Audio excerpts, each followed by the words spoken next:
The digging began on March 14, 1892, when the ground temperature in the village of Nayapur measured 94 degrees Fahrenheit, and by sundown, Kamala Devi had removed approximately 340 cubic feet of earth from a trench that ran along the eastern boundary of her newly acquired property. By the following morning, 3 of her neighbors had walked the perimeter of the excavation, shaking their heads, and by the end of that first week, the widow from Calcutta had become the subject of conversation at every evening gathering within a 2-mile radius of the Hooghly River's eastern bank. She was, they agreed, either mad with grief or simply ignorant of how things were done in this part of Bengal. The trench she was digging made no practical sense to anyone who understood the land, and the fact that she continued to dig methodically, systematically, from before dawn until the midday heat forced her into shade, only confirmed what most already suspected, that city people, even educated ones, understood nothing about surviving the monsoon. Kamala Devi was 43 years old when she arrived in Nayapur, a village of approximately 200 souls, situated 11 miles from the nearest proper road and less than 2 miles from the seasonal floodplain that transformed the landscape every year between June and September. She had purchased the land from the estate of a deceased jute merchant for a price that the villagers considered suspiciously low, and she had chosen a building site that the merchant himself had avoided for the 17 years he owned the property. Whilst the site sat on a gentle rise, perhaps 4 feet higher than the surrounding fields, but it was bordered on 3 sides by natural depressions that collected water during the rains. Every experienced farmer in Nayapur knew that water pooled in those depressions and that any structure built nearby would suffer for it. The merchant had built his home on higher ground, a quarter mile to the west, and even then, he had been forced to rebuild his foundation twice in the years before his death. The widow, apparently, knew none of this. Or, if she knew, she did not care. What she did instead was dig. The trench began at the northeastern corner of her property line and ran due south for approximately 180 feet before turning west and continuing another 220 feet to the far boundary. She dug it 2 feet wide and 3 feet deep, with walls that sloped slightly outward at the top, a detail that her neighbors noticed but could not explain. The soil she removed was not simply piled beside the trench, as would be customary, but was carried in baskets to the building site itself, where she spread it evenly across the foundation area, raising the ground level by what would eventually measure an additional 14 inches. This process took her 19 days, working alone, except for occasional assistance from a boy named Rajan, age 12, whom she paid 3 annas per day to haul water and carry tools. When Gopal Chandra, the village's most prosperous rice farmer, asked her what she was doing, she explained in precise Bengali that she was creating a diversion channel. When he asked what she was diverting, she said simply, "Dar water that would otherwise enter my home." Gopal Chandra was 61 years old and had survived 43 monsoon seasons in Nayapur. He had watched the river rise and fall more times than he could count. He had lost 2 homes to flooding in his youth before learning, as his father had learned, that the only defense against the monsoon was elevation. Build high, store your valuables higher, and accept that some years the water would win regardless. The idea that a trench could divert floodwater struck him as fundamentally misguided. "The water does not come from one direction," he told her, gesturing at the flat expanse of the floodplain. "It comes from everywhere. It rises from below. It falls from above. Your trench will fill in the first hour of a real storm. And then what have you accomplished?" Kamala Devi listened to his objection with the patience of someone who had heard it before, or something very like it, and who had already calculated the answer. "The trench is not meant to hold the water," she said. "It is meant to direct the water to a place where holding is possible." She pointed toward the southwestern corner of her property, where she had not yet begun digging. "There, that is where the water will go." Gopal Chandra looked where she pointed and saw only a low area, slightly lower than the surrounding fields, covered in wild grass. He shook his head. "That depression floods every year. You are digging a channel to bring more water to a place that already has too much water. This is not wisdom. This is confusion." The widow did not argue. She simply returned to her digging. This interaction, or variations of it, repeated itself throughout the month of April as Kamala Devi extended her trench system in ways that continued to baffle her neighbors. The main channel, which ran along the eastern and southern boundaries, was eventually connected to a secondary channel that ran along the northern edge of her property, creating a three-sided perimeter that left only the western approach undisturbed. More confusing still, she dug a series of smaller channels, each 1 foot wide and 18 inches deep, that ran from the foundation area outward to connect with the main trench at intervals of approximately 20 feet. These smaller channels were not straight, but followed gentle curves that seemed to have no purpose anyone could identify. The total length of the trench system, when finally completed in early May, measured approximately 680 linear feet. The volume of earth she had moved, calculated by a surveyor from Howrah who happened to pass through the village on unrelated business, exceeded 1,200 cubic feet. For a single woman working with hand tools and occasional child labor, this represented an extraordinary investment of physical effort. The surveyor, a man named Banerjee, who had been educated at the Thomason Civil Engineering College in Roorkee, stopped to examine the trench system for nearly an hour. He walked its length, measured its depth at several points, and traced the curved connecting channels with evident interest. When he finally spoke to Kamala Devi, his tone was notably different from that of the villagers. "Your husband," he said. He was Arun Devi, the irrigation historian. It was not a question. Kamala Devi confirmed what the surveyor had already deduced.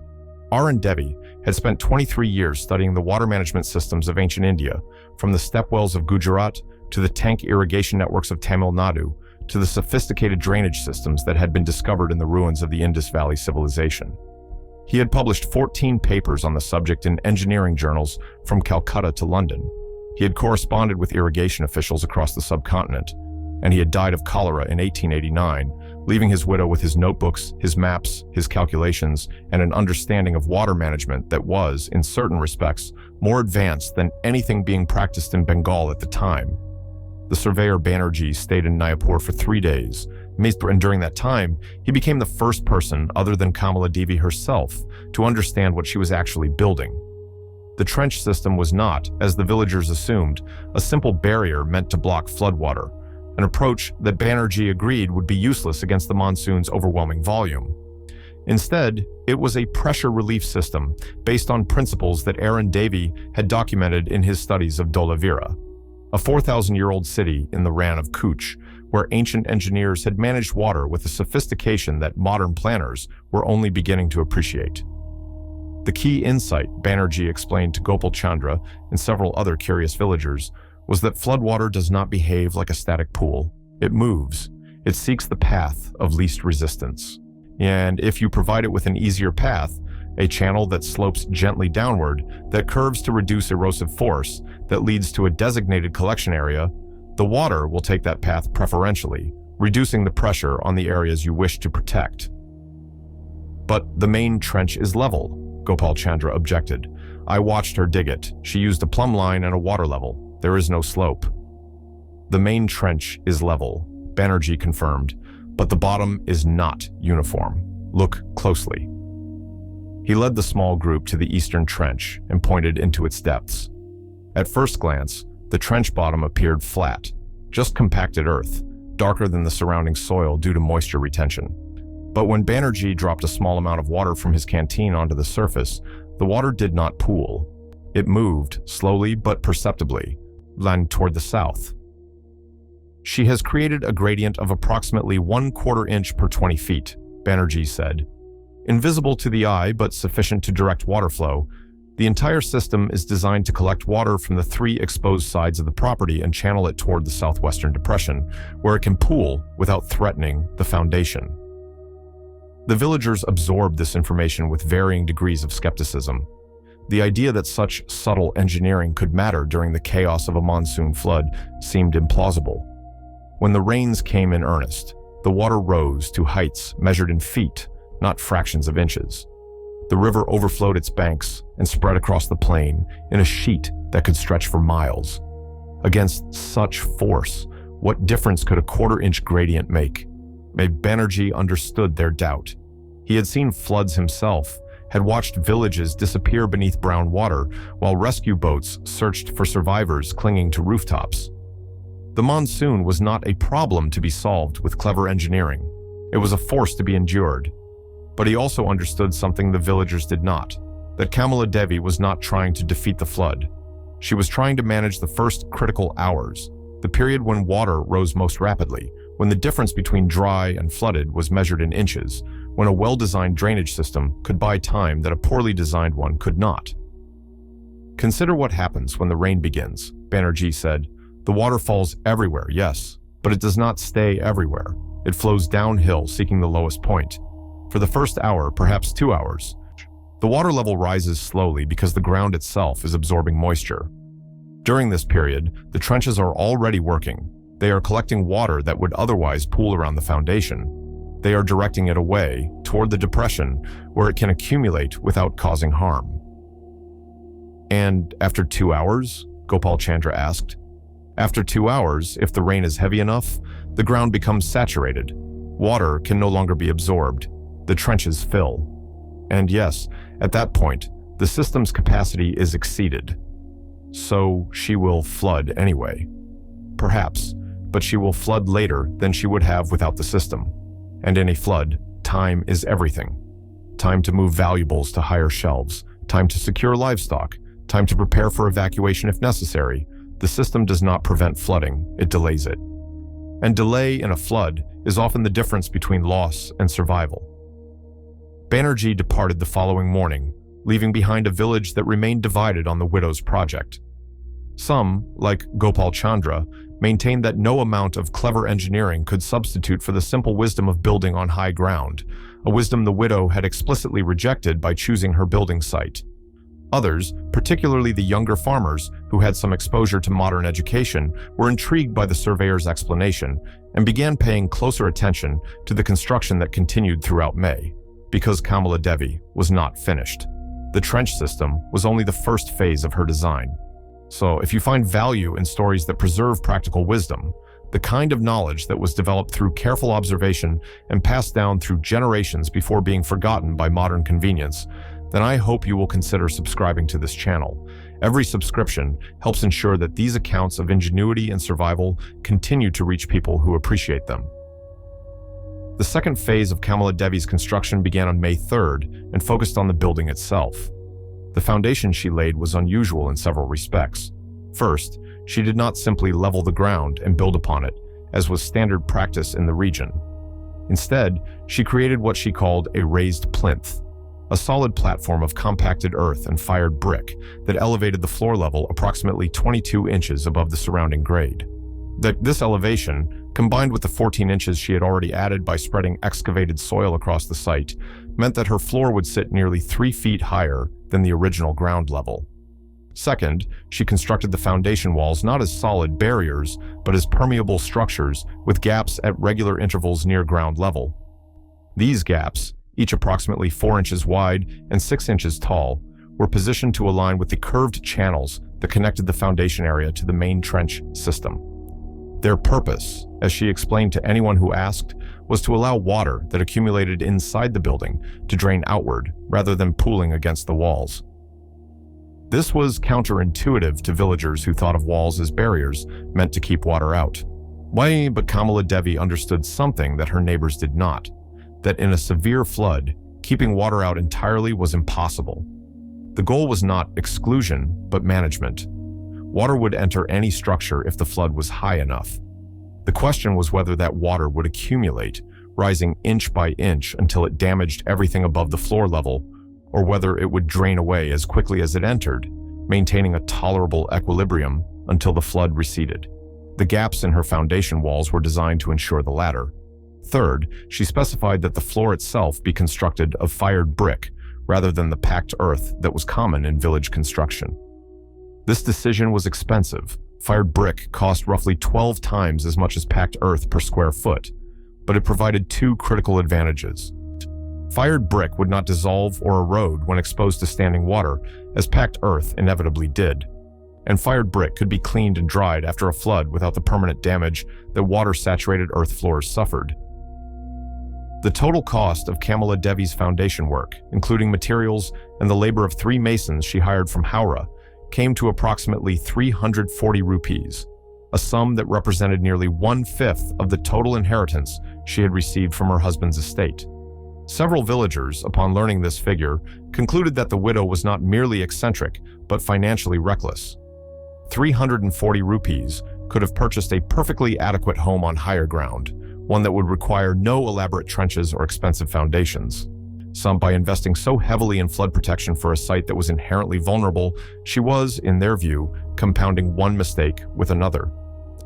The walls of Kamala Devi's home rose throughout May and into early June, and as they rose, the seasonal transformation of the landscape began.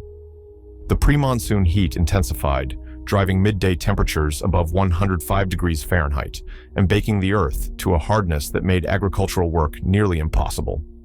The river dropped to its lowest level, exposing sandbars and mudflats that would disappear entirely within weeks. And on the horizon, to the south and west, the first clouds of the approaching monsoon began to gather. In Nayapur, preparations for the rainy season followed patterns established over generations. Farmers moved their most valuable tools and seed stocks to elevated storage platforms. Livestock were relocated to higher ground wherever possible. Homes were inspected and repaired, with particular attention paid to roofs and the mud plaster that sealed walls against driving rain. These preparations were practical, tested by experience, and universally observed. Nobody questioned them because nobody needed to. They represented accumulated wisdom, the product of countless monsoon seasons that had taught the villagers what worked and what did not. Kamala Devi completed her own preparations with the same methodical approach she had applied to every other aspect of her construction. The roof, a conventional thatch structure that she had contracted to local builders, which was reinforced with additional bamboo supports and treated with a waterproofing mixture of her own formulation, a combination of linseed oil, lime powder, and rendered animal fat that she had learned from her husband's notes on traditional building preservation. The interior walls were plastered with a mixture that incorporated pewite calcium hydroxide, which Aaron Devi's research had identified as significantly more water-resistant than conventional mud plaster. And the furniture, what little she owned, was designed from the outset for flood conditions. Her bed frame sat on legs that raised the sleeping surface a full 3 feet above the floor. Her storage cabinets were mounted on the walls rather than placed on the ground. Even her cooking area was elevated, weighted with a raised brick platform supporting the clay stove that would be her primary heat source. Her neighbors observed these preparations with a mixture of amusement and concern. The concern was genuine. Several village elders felt a responsibility to warn the newcomer about the severity of the monsoons she would face. Gopal Chandra visited her on June 8th, accompanied by his wife Shanti and their eldest son Mohan, to deliver what he considered a final, friendly caution. "The rains will begin within 2 weeks," Gopal Chandra said, accepting the tea that Kamala Devi offered despite his mission's serious nature. "I have seen 61 monsoons, and I can read the signs as well as any man living. This year will be heavy. The farmers are saying it, the fishermen are saying it, and the river itself is saying it. As the water is already higher than normal for this time of year." Kamala Devi nodded. "I have observed the same indicators: the early moisture in the soil, the behavior of the insects, the direction of the evening winds. I expect a monsoon of above average intensity." "Then you understand our concern." Gopal Chandra set down his teacup and leaned forward, his weathered face earnest. "Your trenches are well dug, your house is well built. I do not question your skill or your effort. But this land, this particular piece of land, has flooded badly in 3 of the past 5 years. I was here when the jute merchant storage building collapsed into the mud. I was here when his cattle drowned because they could not reach higher ground in time. You have chosen a dangerous place to live, and all the trenches in Bengal will not change that fact." "I understand your concern," Kamala Devi replied, "and I am grateful for it. But I have studied this land carefully. I have measured the elevations, calculated the drainage patterns, and designed my home to survive precisely the conditions you describe. I am not unaware of the risk. I have simply chosen to address it differently than your experience suggests." Gopal Chandra shook his head slowly. The widow spoke with confidence, but confidence was not protection against 4 feet of floodwater. His wife Shanti, who had remained silent until now, spoke with the directness that decades of marriage had earned her. "My husband is trying to help you, widow. He is not your enemy. He is not mocking your trenches or your fancy foundation. He is telling you that when the water comes, and it will come, you may need to leave quickly. Have you thought about where you will go? Have you made arrangements with neighbors who live on higher ground? Do you have a boat or access to one?" Kamala Devi considered the questions carefully before answering. "I have thought about all of these things. I have arranged for emergency shelter with the temple on the eastern hill should evacuation become necessary. I have identified 3 routes by which I can reach higher ground if the primary road floods, and I have purchased a small boat. It is stored behind the house, in a rack that keeps it accessible even if water surrounds the building." This answer surprised the Chandras. The widow was not, apparently, as reckless as they had assumed. She had made contingency plans. She had acknowledged the possibility of failure, and yet she had still chosen to build here, to invest her resources in a location that more experienced residents would have avoided. The contradiction puzzled Gopal Chandra, but it also gave him a measure of respect for the strange woman who had entered his community. She was not ignorant of the risks. She was betting, deliberately, consciously, that her engineering would prove superior to his experience. Time would tell which of them was correct. The first significant rain of the monsoon season fell on June 19, 1892. It began shortly after midnight and continued for approximately 11 hours, depositing an estimated 4.2 inches of water across the Nayapur district. This was not an exceptional rainfall by monsoon standards, heavy certainly, but well within the range of normal seasonal variation. For most of the village, the storm represented a welcome break from the oppressive pre-monsoon heat and an encouraging start to the agricultural cycle. Rice paddies received their first serious flooding, and farmers began the back-breaking work of transplanting seedlings from nursery beds to the flooded fields. For Kamala Devi, the storm represented the first real test of her drainage system, and she monitored its performance with the careful attention of an engineer observing a prototype under stress. By 3 a.m., approximately 3 hours after the rain began, the main trench on the eastern side of her property had accumulated roughly 8 inches of water along its length. The gradient she had built into the trench bottom was doing its work. The water was flowing, slowly but perceptibly toward the southwestern depression. By dawn, when the rain was at its heaviest, the trench level had risen to approximately 16 inches, still well below the 2-foot capacity she had designed. The curved connecting channels were also functioning as intended, collecting water from the foundation area and directing it toward the main trench, rather than allowing it to pool against the building's walls. The performance of the system during this first storm was not dramatic. No crisis was averted, no disaster was prevented. The flood simply did not materialize because the rainfall, while heavy, was not heavy enough to overwhelm even conventional drainage. But Kamala Devi noted several important observations in the journal she maintained throughout that first monsoon season. First, the water level in the trenches rose and fell in a pattern that matched her calculations almost exactly. The peak level occurred approximately 90 minutes after the rainfall reached its maximum intensity, reflecting the time required for surface water to drain from the surrounding area into the collection system. When the rain slowed, the trench levels dropped correspondingly as the accumulated water continued to flow toward the southwestern depression, while input from new rainfall decreased. Second, the southwestern depression itself was performing exactly as designed. The low area that Gopal Chandra had dismissed as a liability had accumulated approximately 14,000 gallons of water by the storm's end, water that would otherwise have spread across the surrounding fields, including Kamala Devi's property. And the depression was not flooded in any dangerous sense. The water level had risen perhaps 18 inches above its dry season baseline, filling only the lowest portion of the natural bowl. But it was clearly serving as an effective collection point, a place where excess water could accumulate without causing harm. Third, and most importantly from a validation standpoint, the foundation area remained completely dry throughout the storm. Not damp, not muddy, dry. The raised plinth, elevated nearly 3 feet above the original grade and protected by the drainage channels that connected to the main trench, had shed water as effectively as Kamala Devi had intended. Her neighbors' homes, by contrast, showed the typical signs of monsoon saturation: mud around the foundations, damp floors, and in several cases, made standing water in areas where packed earth surfaces had absorbed more moisture than they could hold. The difference was not dramatic, perhaps a few inches of mud versus none, but it was measurable, and Kamala Devi measured it. She walked the village on June 20th, the morning after the storm, and recorded the conditions she observed at 8 different homes.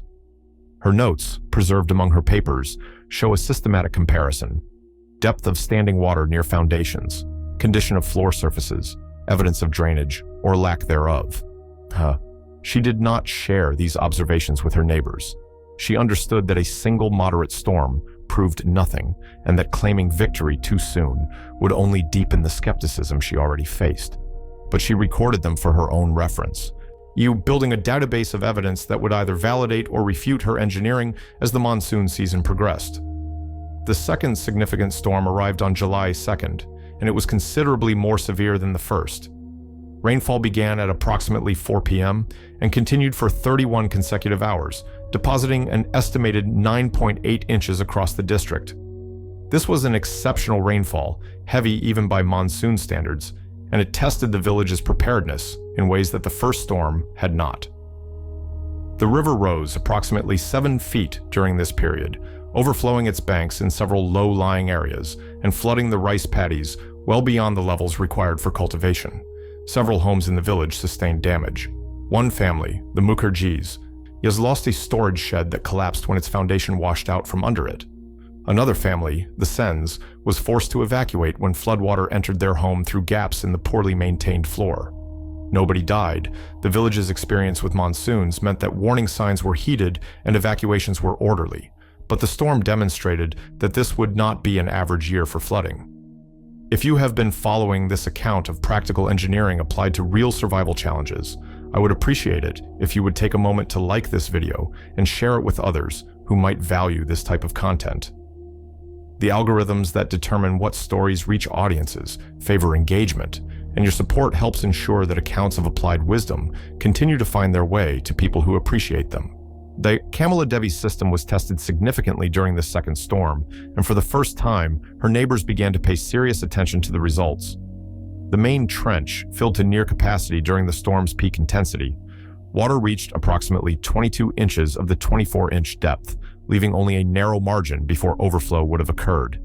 The southwestern depression accumulated an estimated 35,000 gallons, filling to a depth of nearly 3 feet and approaching the limits of what the natural bowl could contain.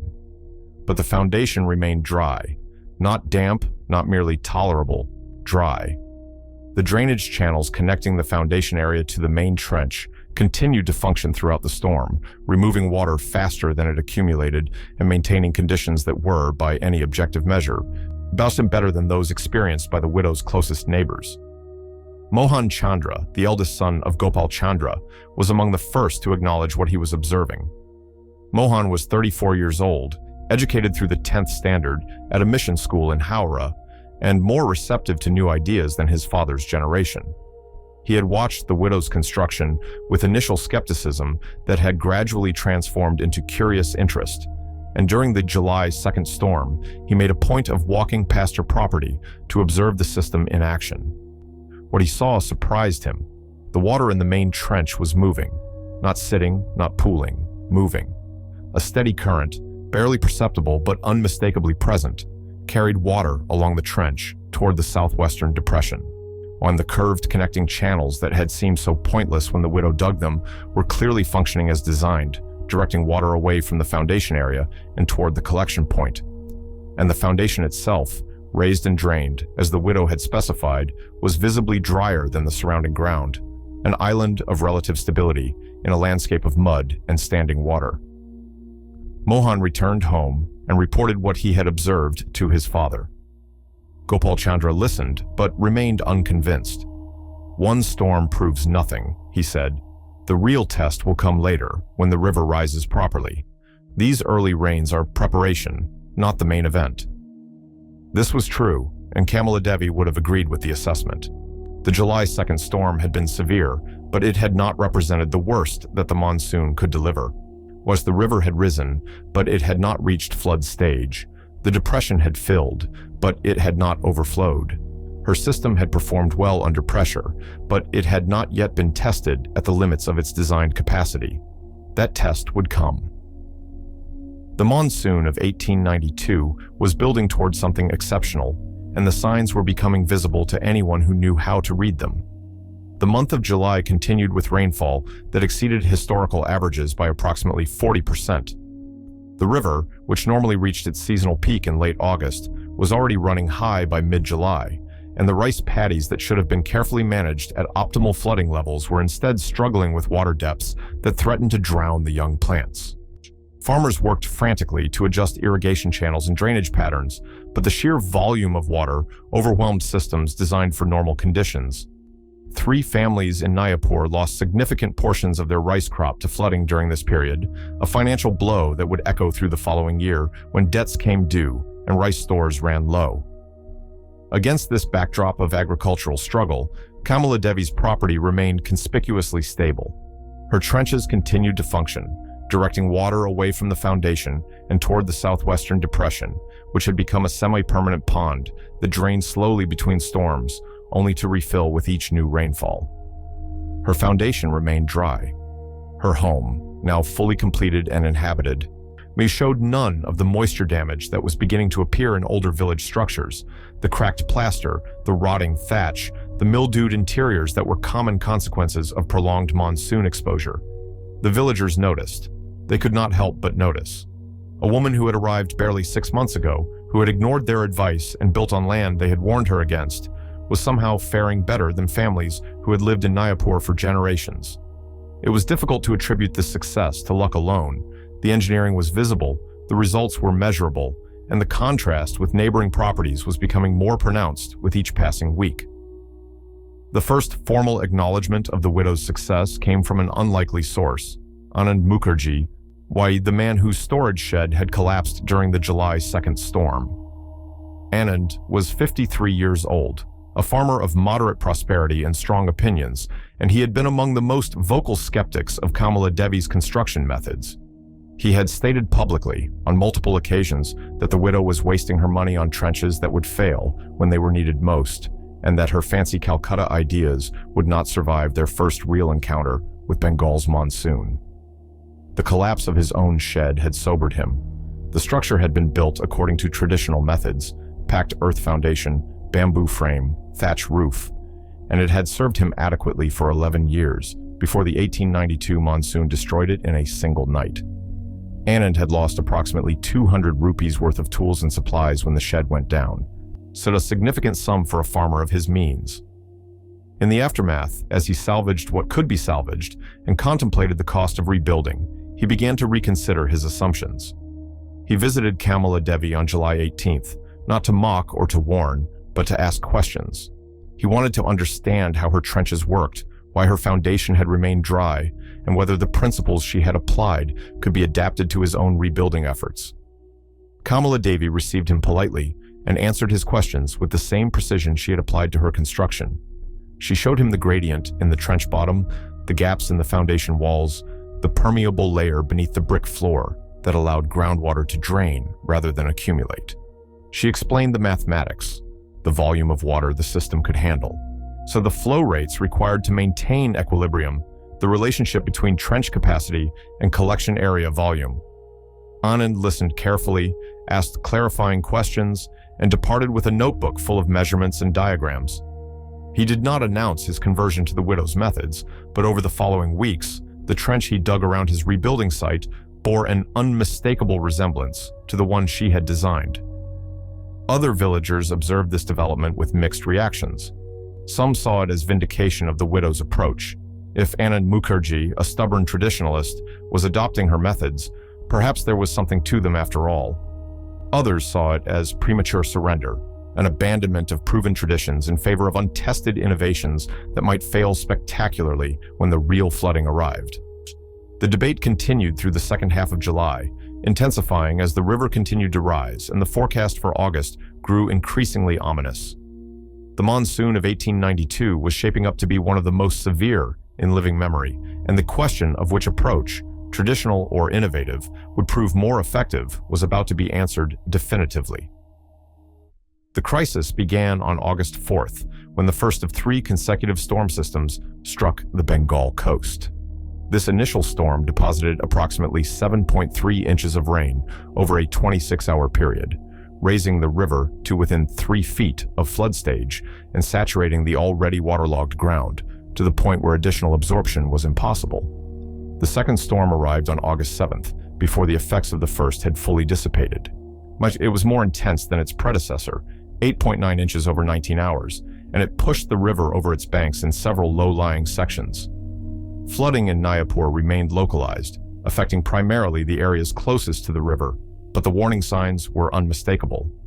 Water levels throughout the district were higher than they had been at this point in the season for at least 15 years. And the third storm, the one that meteorological records would later identify as the most severe single rainfall event in the region's documented history, was still 3 days away. It struck on August 10th, 1892. The rain began at approximately 2:30 in the afternoon, and within an hour, the intensity had exceeded anything the villagers had experienced in living memory. This was not ordinary monsoon rain, heavy and persistent. This was a deluge, a vertical river, a volume of water that seemed to exceed the sky's capacity to contain it. Kamala Devi, watching from her doorway as the storm began, estimated the rainfall rate at approximately 3 inches per hour during the peak intensity, a rate that would deposit roughly 4 times the water of a severe normal storm over the same period. By 6 p.m., approximately 3.5 hours after the rain began, the river had risen 8 feet above its pre-storm level and was continuing to rise at a rate of approximately 1 foot per hour. The rice paddies that bordered the village to the west had disappeared entirely beneath a sheet of brown water that extended to the horizon.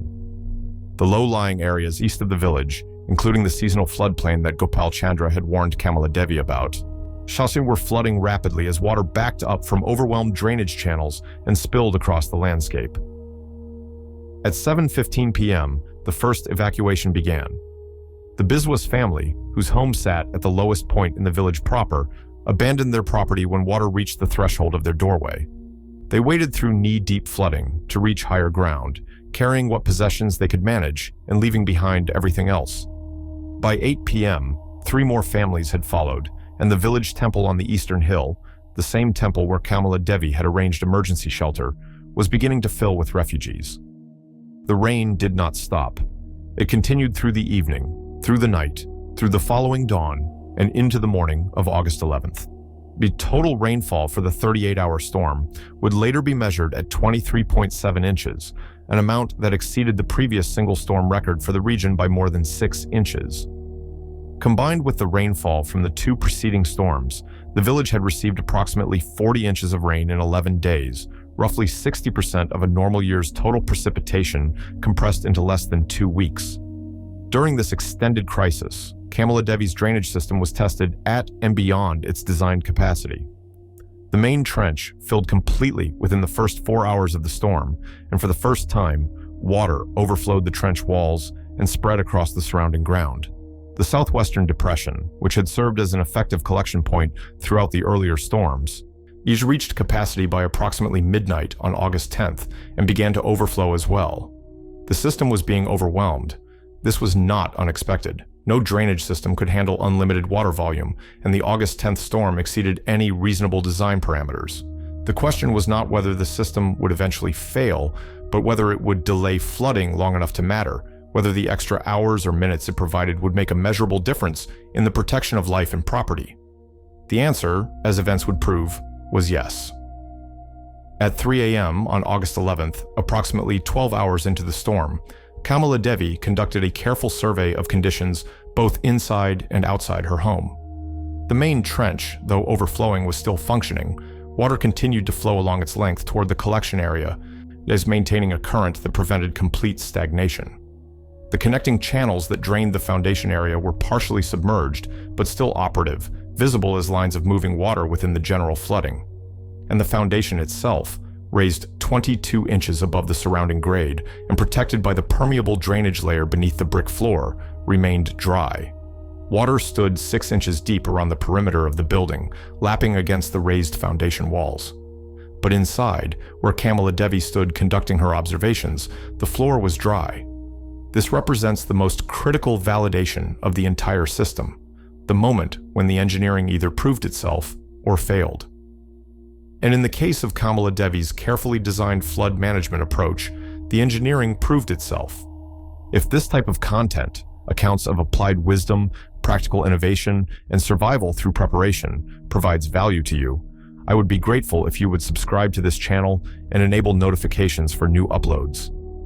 These stories take considerable time to research and produce, and audience support directly enables their continuation. The contrast with neighboring properties was stark. Gopal Chandra's home, located approximately 400 meters northeast of Kamala Devi's property on ground that was nominally higher but lacked any systematic drainage, had taken water at approximately 1:30 a.m. The initial flooding was minimal, perhaps 2 inches on the floor, but by 3 a.m., when Kamala Devi was conducting her survey, the Chandra home had accumulated approximately 8 inches of standing water and was continuing to take more. The family had moved their most valuable possessions to elevated platforms and was managing the situation, but the damage to their floor, their walls, and their stored grain was already significant. The Mukherjee property, where Anand had recently begun rebuilding with drainage methods adapted from Kamala Devi's design, was faring somewhat better. Anand's new trench system, hastily constructed and not as sophisticated as the widow's, had nonetheless provided measurable protection. His foundation showed approximately 4 inches of flooding by 3 a.m., compared to the 8 inches at the Chandra home and the 0 inches at Kamala Devi's. It was an imperfect result, but a clear improvement over traditional methods. The worst situation in the village was at the Sen property. She located in a low area near the river and lacking any meaningful flood protection. The Sens had evacuated to the temple on the evening of August 10th, and by dawn on August 11th, their home had taken approximately 4 feet of water, complete inundation that destroyed virtually everything at ground level. They would spend the following months living with relatives while attempting to salvage what little could be recovered from the mud-filled remains of their home. The rain finally stopped at approximately 4 p.m. on August 11th, 38 hours after it began. The silence that followed was almost disorienting. The constant drumming on rooftops, the rush of water through every channel and gully, the ambient roar of a landscape in flood had become so familiar that its absence felt strange.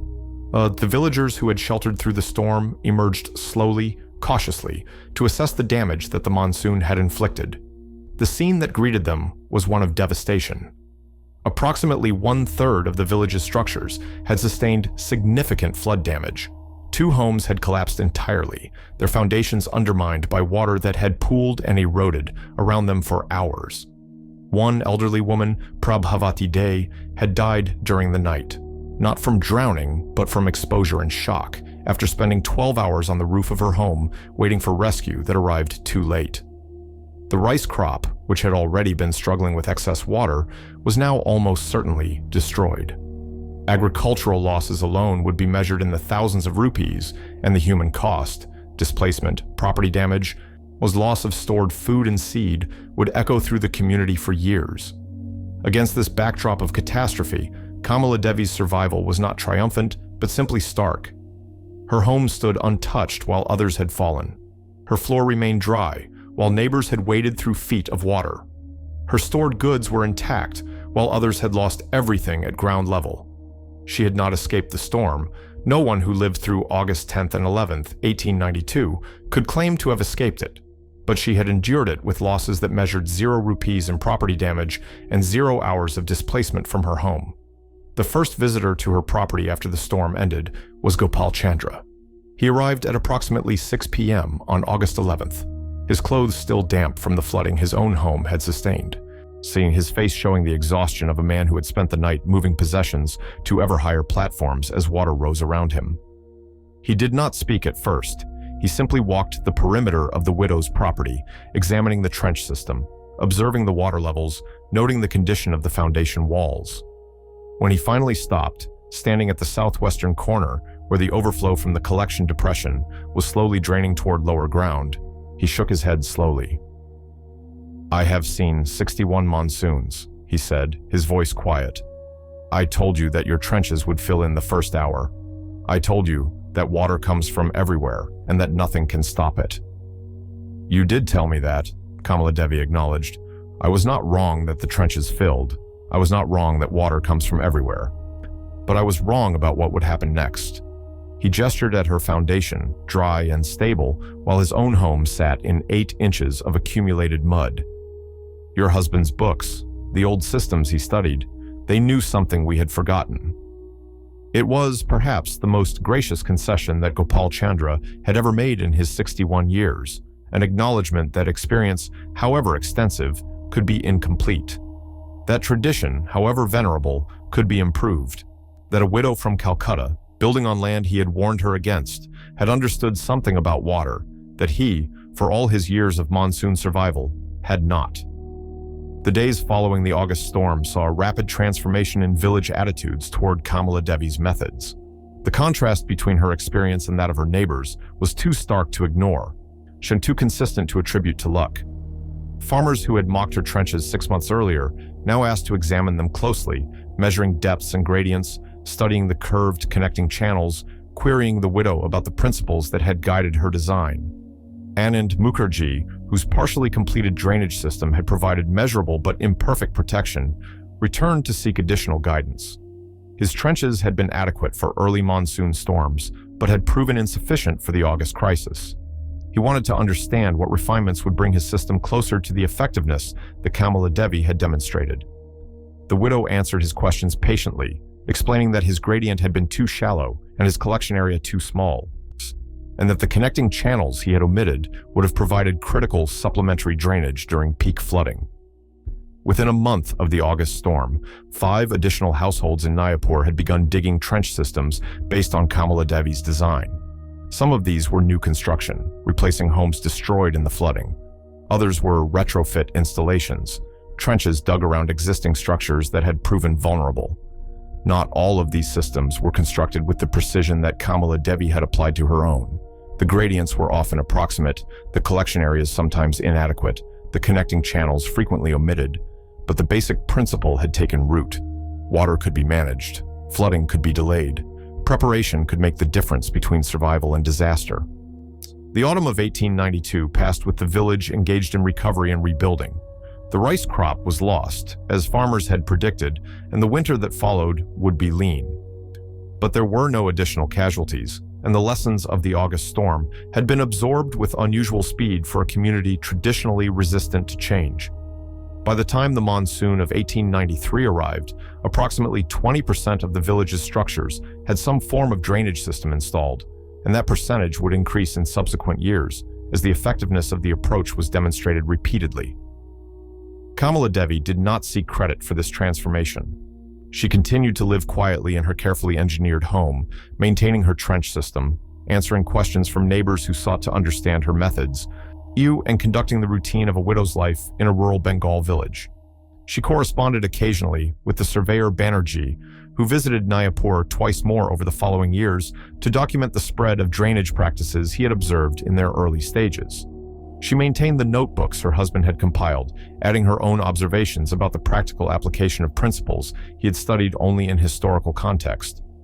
But she did not lecture, did not advocate, did not attempt to convert skeptics through argument. She simply lived according to her engineering and let the results speak for themselves. The results, over time, were substantial. The monsoon of 1893 was moderate by comparison to 1892, but it nonetheless produced flooding conditions that allowed for direct comparison between protected and unprotected properties. Homes with drainage systems fared measurably better: less water accumulation, less foundation damage, faster recovery. The monsoon of 1894 was severe, approaching, though not matching, the intensity of 1892, and the contrast was even more pronounced. By 1895, the trench and berm system that Kamala Devi had introduced was standard practice for new construction in Nayapur, and visiting officials from the district board had begun to take note of the village's unusual flood resilience. The spread of these practices beyond Nayapur followed patterns that are common to useful innovations. Farmers from neighboring villages who had relatives in Nayapur observed the drainage systems during visits and asked questions. Engineers conducting survey work for the Regional Irrigation Authority encountered the techniques and included them in reports that circulated through colonial administrative channels. The surveyor Banerjee published a brief paper in the Journal of the Asiatic Society describing traditional drainage methods adapted from ancient Indus Valley practices that he had observed in a Bengal village, a paper that attributed the innovations to local farmers without mentioning Kamala Devi by name. This anonymity was neither accidental nor malicious. It reflected the social conventions of the time, which rarely credited women with technical innovation, and it reflected the way that practical knowledge typically spreads, through adoption and adaptation rather than formal attribution.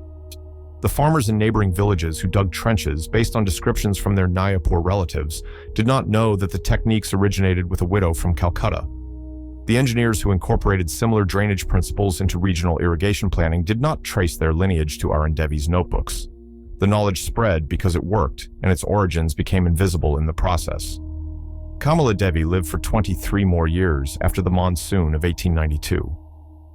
She survived 11 additional monsoon seasons in Nayapur without ever again experiencing the level of flooding that had tested her system so severely in that first year. She witnessed the gradual transformation of village building practices, the spread of drainage systems that bore increasingly distant resemblance to her original design, and the eventual development of a regional approach to flood management that incorporated principles she had been among the first to apply. She died in 1915 at the age of 66 of causes unrelated to flooding. Her obituary, published in a Calcutta newspaper that covered news of interest to the educated Bengali community, identified her as the widow of the noted irrigation historian Arun Devi and made no mention of her own contributions to flood management. The notebooks she had maintained, both her husband's historical research and her own practical observations, passed to a nephew who donated them to a library in Calcutta, where they remained largely unstudied for decades. The land she had occupied was sold following her death to a farmer who maintained the trench system for several years before allowing it to fall into disrepair. So by 1930, new owners had filled the trenches and leveled the property for expanded cultivation. The physical evidence of her engineering gradually disappeared, absorbed into the modified landscape of a region that had transformed significantly since her arrival. What remained was the practice itself, the knowledge that water could be managed, that drainage systems could protect vulnerable properties, that preparation could delay flooding in ways that made the difference between survival and disaster. This knowledge had become so thoroughly integrated into regional building practice that its origins were no longer remembered. Farmers who dug trenches around their homes in the 1940s and 1950s did so because their fathers had done it, and their fathers' fathers. The techniques had become tradition, which is the form that successful innovation takes when it survives long enough to lose its novelty. Modern flood management in the Bengal Delta draws on principles that Kamala Devi would have recognized. Contemporary engineers designing drainage systems for flood-prone areas incorporate the same basic concepts that guided her construction in 1892: gradient control to maintain water flow, collection areas to contain excess volume, permeable barriers that allow managed drainage rather than complete exclusion. The specific techniques have evolved. Concrete has replaced brick, engineered gradients are calibrated with laser precision, collection areas are designed with sophisticated modeling software, but the underlying principles remain unchanged. The monsoon still comes, the water still rises, and the question of how to survive it, how to protect homes and families against forces that cannot be stopped but can be managed, is still answered in fundamentally the same ways. Build high, build permeable, provide drainage paths, create collection areas, accept that the water will come and design for controlled coexistence rather than futile exclusion. These principles were understood 4,000 years ago by the engineers of Dholavira, studied a century ago by scholars like Arun Devi, applied by practical innovators like Kamala Devi, and remain relevant to anyone building in flood-prone regions today. The neighbors who mocked her trench in March of 1892 were not foolish people. They were experienced farmers who had survived decades of monsoons using methods that had served their families for generations. Their skepticism was reasonable, grounded in hard-won knowledge about what worked and what did not. What they could not know, what only the exceptional severity of that year's flooding would reveal, was that their experience was incomplete. They knew how to survive normal monsoons. They did not know how to survive extraordinary ones. Kamala Devi knew something they did not, but not because she was smarter or more experienced. She knew it because her husband had spent 23 years studying ancient systems that had been designed specifically for extreme conditions, and because she had listened carefully, taken notes, and been willing to apply theoretical knowledge to practical construction. She knew it because she had calculated the volumes and gradients before she ever lifted a shovel. She knew it, in short, because she had done the mathematics. And the mathematics, when the testing finally came, proved correct. This is how knowledge spreads on the frontier, not through argument or persuasion, but through demonstration under conditions that leave no room for interpretation. The Monsoon does not care about tradition. It does not care about experience. It does not care about the opinions of neighbors or the judgments of communities. It cares only about what works.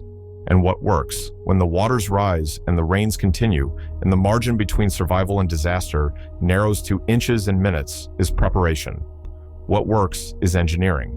What works is the careful application of principles that have been tested and proven, whether those tests occurred 4,000 years ago in the Rann of Kutch or 130 years ago in a Bengal village that no longer remembers the widow's name. Kamala Devi was right. She was not lucky. She was not blessed. She was simply correct about the mathematics of water management, and when the August storm of 1892 put those mathematics to the test, the numbers held. That is not pride talking. That is just physics. And physics, unlike reputation, does not change with the seasons.